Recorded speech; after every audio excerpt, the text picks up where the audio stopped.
아멘. 시편 82편은 재판하시는 하나님에 대해서 말씀하고 있습니다. 하나님은 재판관이십니다. 최고의 재판장이 되십니다. 오늘 아삽의 시인데 하나님을 재판하시는 하나님으로 묘사하고 있습니다. 특별히 높은 지위에 있는 재판자들, 이들을 신이라 그렇게까지 이야기하며 하나님의 대리자로서 이제 하나님을 대리자로서 재판하는 것이죠. 여기 82편 1절에 보면 읽어봅시다. 1절 시작. 하나님은 신들의 모임 가운데 서시며 하나님은 그들 가운데서 재판하시느니라. 여기 신들의 모임은 마치 신과 같은 존재다, 그런 뜻입니다. 그렇기 때문에 재판관들을 하나님을 대신해서 세상을 심판하는 거니까 이제 신들이라 이렇게 이야기를 하고 있는 것이죠.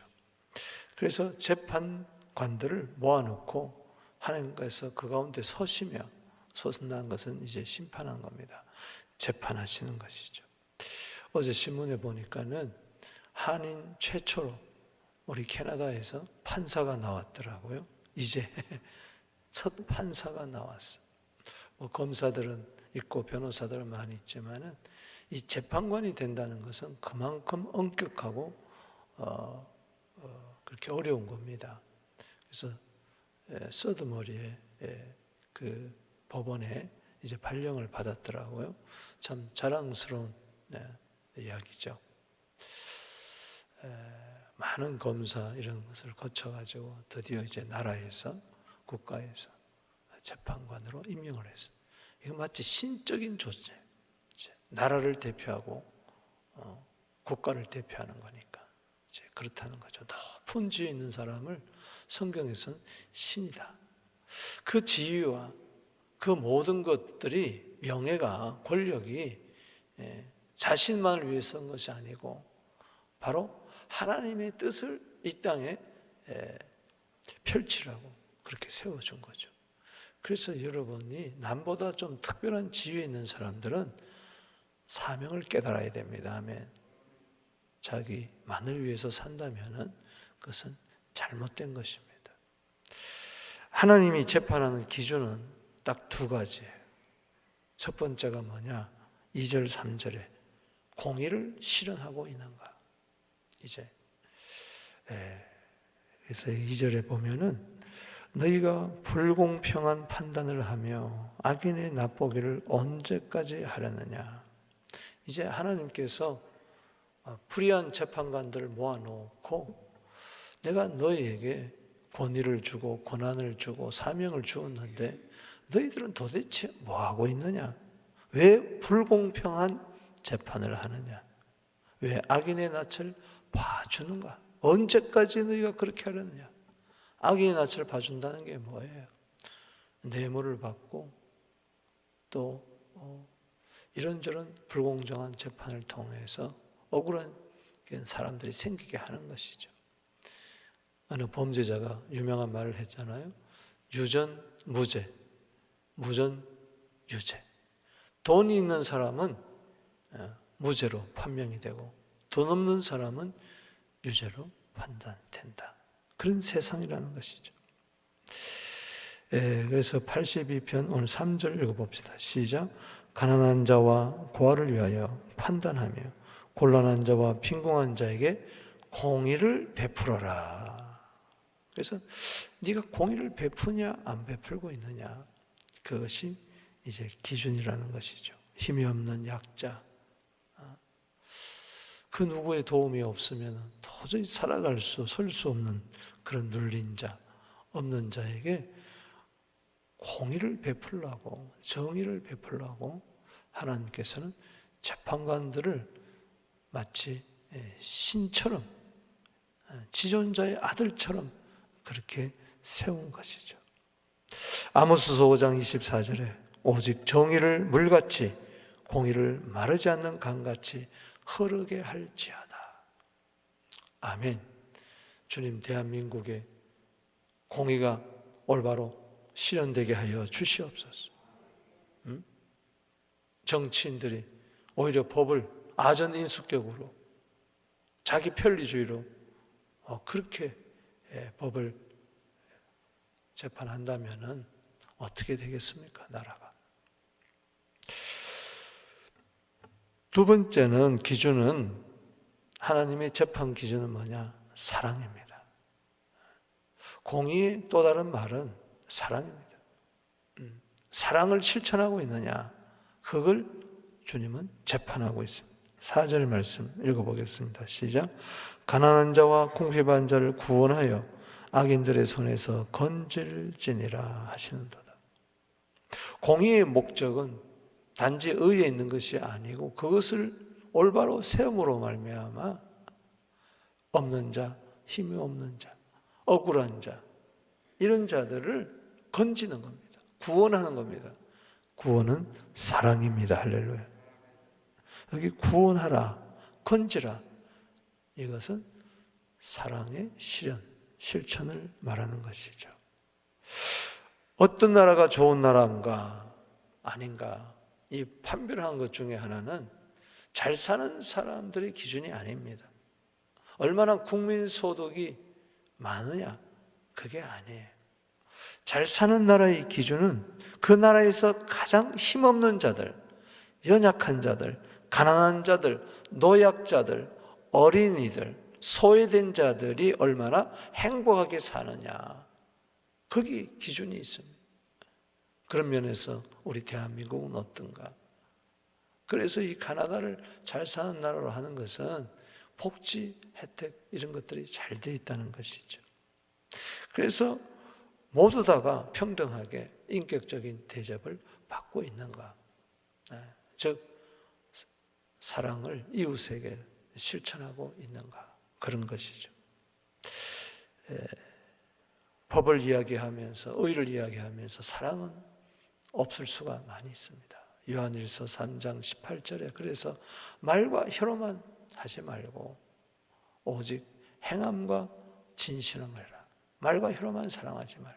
행함과 진실, 공의로운 가운데서 사랑을 실천하라는 것이죠. 아모스 5장 15절입니다. 너희는 악을 미워하고 선을 사랑하며 성문에서 정의를 세울지다. 이 사랑과 정의가 하나라는 것을 아모스 5장 15절에는 이야기를 하고 있습니다. 공의와 사랑, 이게 재판의 두 기준이다.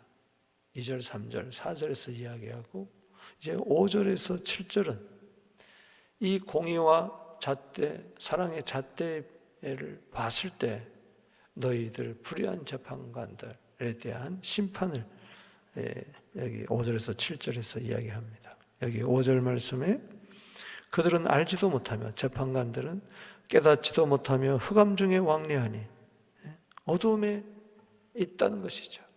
그러니 막 재판을 불공정하게 하고 불의하게 하니까 땅의 모든 터가, 기초가 흔들리다. 국가 기강이 무너지게 되고 온 나라가 그냥 뒤죽박죽이 되는 것이죠. 국가의 기초가 흔들린다는 것을 말합니다. 6절 말씀에 내가 말하기를 너희는 신들이며, 신들로 세워주지 않았냐. 신적 존재와 같은 사람. 음식을 아주 잘하면 음식의 신이다.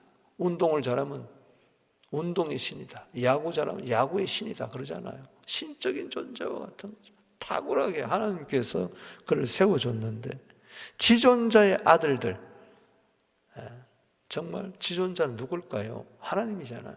하나님의 아들들이라 신적인 존재로 세웠으나 결국은 심판받습니다. 저들이 불의한 재판했기 때문에, 저들 속에 공의와 사랑이 없었기 때문에 7절 그러나 너희는 사람처럼 죽으며 고관에 하나같이 넘어지리로다.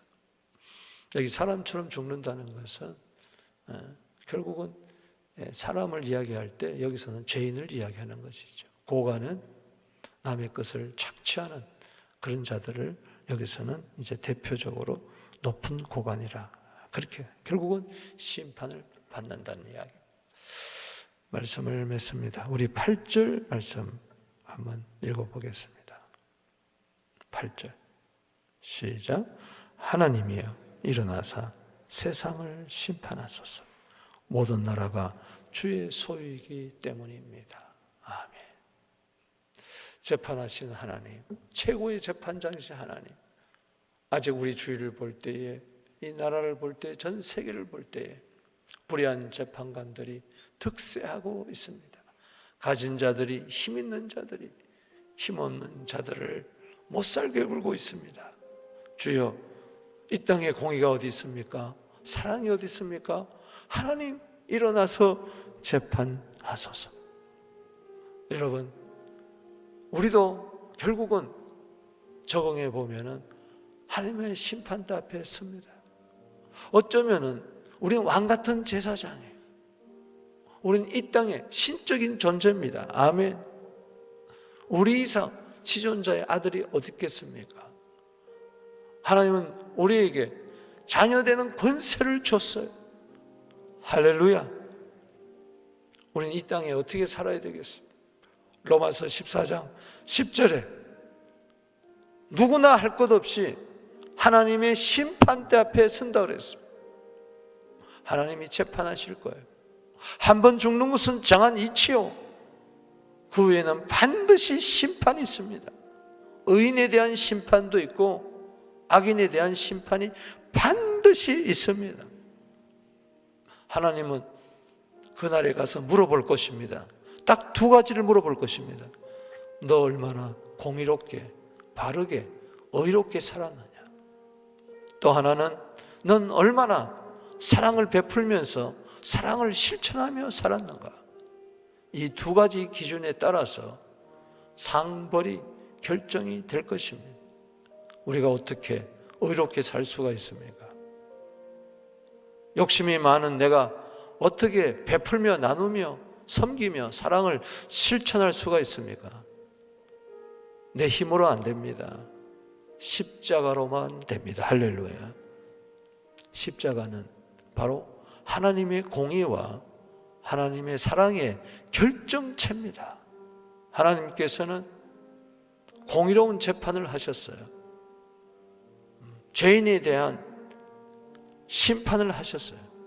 그래서 하나님의 아들을 죄인으로 삼으시고, 고린도후서 5장 21절에 죄를 알지도 못하는 예수 그리스도에게 죄로 삼아서, 우리 대신 죄로 삼아서 우리로 하여금 하나님의 의가 되게 하셨어요. 할렐루야. 또한 우리를 사랑하셔서 하나님께서는 당신의 아들을 세상을 사랑하사, 우리를 사랑하사 독생자를 주셔서 우리를 멸망하지 아니하고 영생을 주신 줄로 믿습니다. 최고의 사랑은 바로 영생을 받은 것이죠. 때문에 내 힘으로, 내 능력으로, 내 도덕적으로, 그런 인격으로 어떤 공의를 실현하고 사랑을 실천할 수가 없습니다. 오직 십자가, 예수, 보혈, 오늘도 정말 의로우신 주님이 내 안에 계시고 사랑의 주님이 내 안에 계시면 그분의 의로, 그분의 사랑으로 세상은 정말 공의가 있다, 아직까지 사랑은 있다 증거해서 예수님을 나타내는, 하나님께 영광 돌리는 우리 모두 되기를 주 이름으로 축복합니다. 기도드리겠습니다.